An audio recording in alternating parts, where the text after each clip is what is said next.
Olá, amigos. Estamos iniciando a entrevista do mês. Ao meu lado aqui está o palestrante e empresário José Glaucio Clementino, o Jota. E aí, Jota, tudo bem?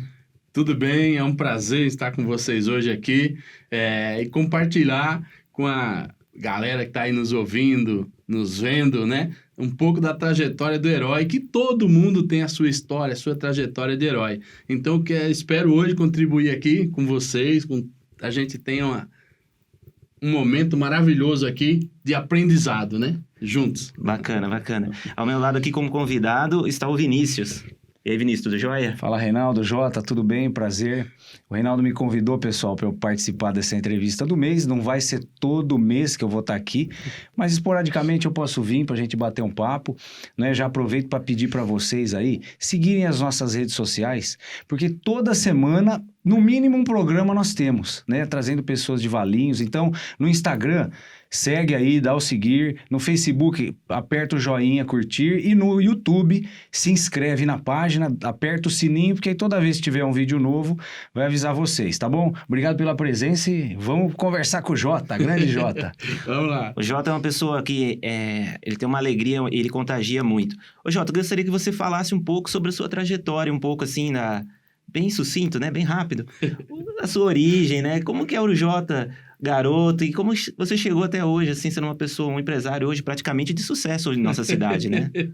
Vamos lá. Cara, eu começo tanto nas minhas palestras, como aqui falando com vocês, que nem sempre foi assim, né? Então, toda vez que as pessoas enxergam uma caminhada, uma trajetória, as pessoas muitas vezes não sabem e não têm a oportunidade de saber quais os passos que foram trilhados para essa trajetória, né?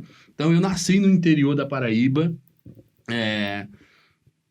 e quando eu falo, até me emociono, rapaz, porque é uma cidade muito pequena chamada Borborema, 3.500 habitantes, as oportunidades são muito poucas. Fica mais pro Rio Grande do Norte ou mais para Pernambuco? Mais pro Rio Grande do Norte. Bem lá em cima. Bem lá em cima, É chamado Brejo Paraibano, perto de Bananeira, Guarabiras, as regiões ali do Brejo Paraibano. E a trajetória é muito difícil, porque eu nasci em terra de engenho. Então, eu tinha a figura masculina na família para que alguém trabalhasse na terra. É quase uma escravidão lá atrás, né? E eu não tinha figura masculina, porque eu não tive a figura do meu pai quando criança, então eu fui criado com essas duas tias. Então eu tinha que trabalhar com 9 anos de idade, eu fui convidado para trabalhar. Só que eu não tinha condições. Então nós mudamos para a cidade, mudamos à noite para que ninguém visse que a gente não tinha quase nada, uma situação muito difícil, passei necessidade. E eu tenho orgulho, cara, que são 2 anjos, Elió e Ducarmo. Uma está no céu cuidando de mim, a outra está lá com 82 anos, 83 anos. Eu falo com ela sempre, uma vez por semana, uso o WhatsApp, a tecnologia chegou, mas chegou uma hora que eu tive que aceitar o chamado. E quando a gente diz o chamado, acontece na minha, na tua, na vida de todos nós. O que é o chamado? É uma missão, é algo que acontece na tua vida. Então, eu tinha o meu pai morava em São Paulo, eu tinha uma tia que morava aqui em São Paulo, no ABC, e eu levantei naquele dia, eu lembro como se fosse hoje. 5 horas da manhã, porque eu não queria ver minha tia. Eu tinha vergonha. Calça arregaçada, molequinho lá, em cima do jumento, carregando banana, carregando capim. Então eu passei bem cedo para que ela não me visse. Mas a minha tia danada me encontrou e superando aquele momento, ela me fez um chamado, um convite. Você não quer ir para São Paulo tentar uma oportunidade melhor? Como eu ia para São Paulo? Um moleque com menos de 18 anos, com pouca estrutura na vida, e naquele momento eu fiquei tentado pelo chamado, pela oportunidade, e eu fui conversar com a minha tia, que me criou, que era ali. Ela falou assim: filho, aqui você não tem oportunidade para vencer, vai, acredita. Mas eu ia deixar o carinho, o amor de mãe, de pai, então eu tive que abrir mão desse carinho das minhas tias que me criaram muito cedo, da cidade, dos amigos, para tentar uma oportunidade. Mas eu coloquei uma coisa na minha cabeça naquele momento, que tudo que eu fosse fazer, eu ia fazer melhor, tentar ou fazer melhor do que qualquer outra pessoa para que eu tivesse sucesso. Então isso foi uma determinação na minha vida. Por quê? Eu tirava capim, carpia na roça, andava 2 horas para começar a trabalhar com meu avô. Nossa. O seu Marçal, que é um exemplo de de liderança para mim que eu carrego até hoje. E uma outra coisa interessante. Eu carregava merda de vaca, que eu limpava a cocheira, e eu ia com a carriola. Quando eu encontrava as meninas da escola, eu largava a carriola do lado, fazia que não era minha e deixava pra lá. Eu tinha vergonha. Quando você era moleque. Moleque, 9, 10 anos. Você concluiu os estudos, Jota, assim, na fase até 18 anos? Ou não? Eu concluí em São Paulo. Em São eu vim Paulo. terminar em São Paulo. É. Eu concluí o terceiro, toda a formação em São Paulo. Eu não fiz faculdade. E hoje muita gente me cobra da faculdade da vida. Eu uso essa frase, eu fiz bacana. a faculdade da vida, né? E daí eu peguei o ônibus, cara, e vim pra São Paulo. Foram 3 dias chorando. Eu dormia, acordava, chorava. Porque eu tinha deixado tudo pra trás. Era uma transição, era uma transformação de vida. Aí vim pra São Paulo. Cheguei em São Paulo com aquela ilusão. E o que aconteceu em São Paulo? Cara, eu fui trabalhar de ajudante geral. Eu não sabia nem o que significava isso. Mas continuei com aquela determinação, que eu iria fazer melhor. Aí descobri que eu tinha um problema de coração, operei com 17 anos. E continuei com alegria, com vontade de viver. Eu lembro que um dia chegou na UTI, a médica falou assim, se todo mundo tivesse essa tua vontade, todo mundo melhoraria mais rápido. Eu falei, então eu vou continuar com esse negócio aqui, né? E foi caminhando mais um pouco. Eu parei de trabalhar e fui trabalhar numa empresa chamada Irmãos Roman, na Pereira Barreto, em Santo André, artefatos de borracha. E daí eu percebi que tudo que a gente quer tem que ter dedicação, tem que ter vontade. E essa vontade em mim era fantástica. Tinha um pau preto que ninguém queria pesar, eu ia lá, fazia aquilo. E foi prometido uma oportunidade de liderança. Mas sabe, não era a minha missão. Não era o meu chamado. Até que um dia eu fiquei desempregado. Morava sozinho. Já não estava mais morando com a minha tia. A caminhada já tinha avançado. Tinha encontrado uma mentora na minha vida, que é a Magda. E hoje eu tenho meu filho Benício. Se eu não falar aqui dele, cara, eu vou levar bronca. Porque quando eu fui no programa da Eliana, que eu não falei dele, ele ficou bravo o domingo inteiro. Ele disse assim, poxa, o papai foi lá e não falou que ele tem um filho, que ele tem uma esposa. Então, filho, ó, papai tá falando do Benício e da Magda, isso aí, da um esposa. Pro Benício e pra Magda lá. Se eu não falar, vou levar lembrando bronca. deles aqui, né? E ela foi, rapaz, uma pessoa, nasceu aqui em São Paulo, no ABC, mas que me acolheu com muito carinho nessa trajetória. Ela é o equilíbrio... Vocês se conheceram onde? Da minha família. Tudo intenso na minha vida. Eu conheci um dia antes de operar. Eu ia operar na segunda, eu conheci ela no domingo, no 1º de maio. Sabe os bailinhos? Então por isso que deu certo. O coração tava amaciado. E daí a trajetória veio. Aí eu morava sozinho em Diadema, Piraporinha. Perdi o emprego. E agora? Você perdeu o emprego, o que você vai fazer? Inclusive, eu vou já fazer um comercial aqui, né? Eu vou participar de um livro que se chama Começar do Zero. Eu tenho uma coparticipação nesse livro. Então, já estou dizendo, é exatamente na história. De começar do zero. Ou recomeçar. Recomeçar, né? Porque, sim, recomeçar do zero. E daí é o seguinte, eu não tinha o dinheiro para pagar aluguel, não tinha nada. Como é que vai fazer? E daí tinha um jornal do ABC. Olha aí. Tava no jornal. Empresa em expansão admite pessoas que querem vencer. E eu fui na entrevista. Cheguei lá. Não tinha o cargo. Não, queria vencer. Queria vencer. Olha aí. Alguém queria vencer. E minha esposa, a Magda, falou assim, vai vender sapato? Você fala muito. Pelo amor de Deus, vai trabalhar de vendedor de sapato. Cheguei lá, cara. Uma fila imensa. E eu tô na fila pra oportunidade. Quando eu chego lá na fila e todo mundo sai sorrindo, eu falei, cara, deve ser uma oportunidade maravilhosa. Cheguei, era o Cláudio, um português, eu lembro como se fosse hoje. Bom dia, tudo bem? Eu vim para que emprego? Eu falei, não, no jornal tá. Pessoas que querem vencer têm uma oportunidade. Eu falei, tá bom, eu vim para esse negócio. Qual é o salário? Que salário? Não tem salário. Eu falei, tá ficando bom. Tem ajuda de custo? Não tem ajuda de custo. Eu falei, meu Deus, o que tem, cara? Se todo mundo saiu rindo, por que as pessoas saíram rindo daqui? Aí ele falou assim, tem vale transporte? Não tem vale transporte. Ele falou, aqui tem uma oportunidade. Tá vendo esse sabonete líquido Eva Doce? Você vai comprar por R$2 e vai vender por R$2,50. Nossa. Eu falei, fantástico. E aí começou a minha trajetória de vender de começar a trabalhar com vendas. Começar a ser empreendedor. Tá. Começar essa trajetória. E lá no Nordeste eu já vendi algumas bananas, algumas coisas, e foi indo, né? Aí trabalhei com planos funerários, com seguro, montei uma banquinha na porta da minha casa para vender bala para as crianças que passavam. Então eu tinha esse desejo, eu tinha essa coisa ardente. Essa era a minha missão, esse era meu chamado. E daí foi caminhando. A minha história, tudo é intenso. Não tem nada mais ou menos. O meu pai, que eu não conheci lá quando criança, eu conheci, trabalhei aqui em São Paulo com ele. 49 anos, meu pai faleceu, infartou.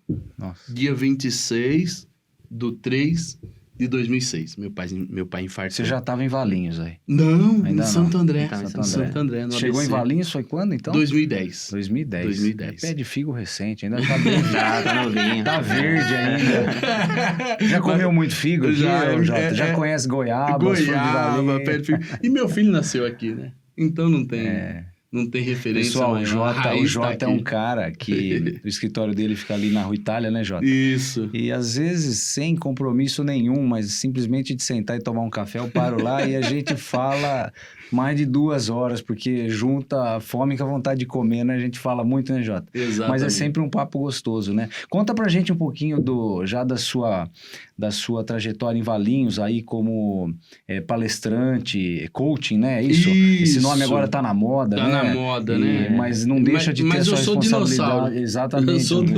Eu sou mais atrás. Conta um pouquinho pra gente, então, dessa sua atividade aí aqui em Valinhos já. Se a gente tivesse alinhado antes, não daria tão certo. Porque quando eu falei da história do meu pai, foi quando eu conheci a programação neurolinguística. Eu enterrei meu pai na segunda-feira. Na quarta-feira eu estava detonado. Como é que chama? Neurolinguística? Neurolinguística, PNL. Tá. Eu estava detonado. E me convidaram, alguém de alguma... de algum lugar me convidou para ir numa palestra. Eu fui com o Rodrigo Cardoso, que hoje ele é um mentor na minha vida. E quando chegou lá, cara, ele pediu para escrever o que você não queria mais na tua vida. E depois você rasgava aquele papel. E depois ele colocou para escrever o que você queria. E eu achei aquilo fantástico. Aí eu fui estudar programação neurolinguística. Programação neurolinguística, o que é a programação neurolinguística? É igual uma programação no computador. Você programa para ter um resultado. Uhum. Então, a minha vida, a minha trajetória começou a mudar muito quando eu comecei a usar algumas ferramentas da programação neurolinguística. Em seguida, eu fiz o coach. E eu escrevi dentro daquela história o que eu queria para minha vida. Porque sabe o que acontece muito, vocês que estão nos ouvindo? Vocês muitas vezes sabem o que você não quer. Mas você não sabe o que você quer. Ou você não põe no papel o que você quer. Você sabe dizer, eu não quero isso, eu não quero isso, eu não quero aquilo, mas tá bom. E o que você quer? Então eu aprendi, depois da trajetória toda, a colocar o que eu queria. E uma das primeiras coisas que eu coloquei, falou assim, eu quero fazer palestra para todo o Brasil. Eu quero treinar os gerentes da Embeleze. Porque eu trabalhava já na Embeleze nessa época. E como que a neurolinguística, esses ensinamentos que você teve, te ajudam na sua vida e pode ajudar as pessoas que estão nos ouvindo, assim? Como que isso pode auxiliar elas na sua trajetória de vida e de carreira mesmo profissional? Tá. Então, hoje, a programação neurolinguística, ela te ajuda quando você faz um programa mental forte, um programa do que você quer, planejando o que você quer. Eu acredito que essa entrevista que está acontecendo aqui hoje, ela foi decidida lá atrás, quando eu disse na minha missão que eu queria ser líder da cidade, porque dentro da programação linguística eu trouxe uma coisa interessante. Você tem que ser líder da tua casa, você tem que ser líder do seu bairro e você tem que ser líder da sua cidade, porque você tem o direito de escrever a tua história todos os dias. Quando você tem um caderno, você tem que escrever a sua história. Então, quando você pega um filme, você tem lá o mocinho bonito, a menina bonita, e tem as pessoas que estão participando do filme, a plateia. Em que parte você está da tua vida? Você escreve a tua história ou você participa da tua história como plateia? Você não pode participar da tua vida como plateia, você tem que participar como você vai escrever. E daí, vem uma coisa. É só sentar e pensar? Não, tem que ter ação. Você tem que levantar, tem que buscar, tem que encontrar caminhos para tudo isso. Então, a programação neurolinguística, ela é acreditar, escrever e ação. Para que as coisas aconteçam. E foi o que foi acontecendo na minha vida com a programação neurolinguística. Ô, Jota, um pouquinho antes de a gente entrevistar você aí, né? Eu estudei um pouquinho mais sobre você e eu vi que em algumas palestras você fala de 3 aspectos importantes da vida, que são o eu social, o eu comercial e o eu pessoal. Isso. É isso. Em poucas palavras, assim, explica para as pessoas que estão nos assistindo aí nas redes sociais do Jornal de Valinhos o que querem dizer esses eus. Então, vamos lá. Ao longo da vida, treinando pessoas e montando equipes de sucesso, a gente vai criando um mapeamento dentro da programação neurolinguística. Tá. E o coach junto. Então, o que eu pensei, cara? Hoje, por exemplo, vamos pegar aqui. Quando você faz um churrasco na sua casa e você convida seus amigos, você compra a melhor cerveja, você compra a melhor carne. Quem que está se manifestando? O eu social. Você quer estar bem perante os seus amigos, tá? Quando você vai na loja e você compra um carro confortável, um carro legal, que você escolhe o som que você quer ouvir, a cadeira confortável, você está satisfazendo o eu pessoal. Perfeito. Ok. Água, luz, telefone, a camisa que você compra, tudo isso atende à necessidade do eu pessoal. Quando você sai para tomar cerveja com os amigos e daí quando você ajuda alguém, tem a ver com o eu social. E quem paga a conta? O eu comercial. Agora, eu entendo dentro da palestra que eu faço para todos os vendedores, para todas as lojas, que tudo é vendas. Eu parto desse princípio, porque a minha trajetória é de venda. Então, a roupa que ele está usando, a roupa que você está usando, alguém vendeu. O sapato que você está usando, alguém vendeu. A calça que você está usando, alguém vendeu. Essa mesa, o microfone, tudo tem a ver com vendas. Então, quando você não tem essa questão comercial muito bem definida, a tua conta vai estar vermelha no banco, a tua conta em casa vai estar com dificuldade. Por quê? Porque você tem muita preocupação com o eu pessoal, com o eu social e esquece o seu eu comercial. E qual é o eu comercial? É a tua imagem, é o teu comportamento perante a sociedade, é na tua casa, é como as pessoas se enxergam. Eu faço muita entrevista com as pessoas e muitas vezes as pessoas não ficam porque o eu dela comercial tá horrível. Elas não têm nada a acrescentar no que eu faço. Então é uma junção de eus. Deus. Aí... Bacana. Falar com gente inteligente é outra coisa, né? É outra coisa, fica fácil. O que acontece é o equilíbrio dos 3, que torna você um ser humano melhor, que também faz parte da palestra, que se chama Que Ser Humano Que Eu Sou. Então, dentro da palestra, agora, segunda-feira, eu participei da Semana do Empreendedorismo em Vinhedo. Eu fui um dos painéis dos palestrantes e eu falei exatamente desses 3 eu, que é o equilíbrio para que você se torne um ser humano melhor, mas precisa passar por esses 3.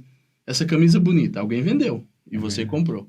Então, não tem jeito. Se você não tiver o teu eu comercial equilibrado, é um problema. Então, qualquer um que tiver em desequilíbrio, você vai ter um problema aí. Legal. Bacana. Então, assim, a gente gostaria de agradecer você, Jota, por estar aqui conosco. Eu agradeço. Essa entrevista muito bacana, muito gostosa de fazer, né? E agora nós vamos ficar por aqui.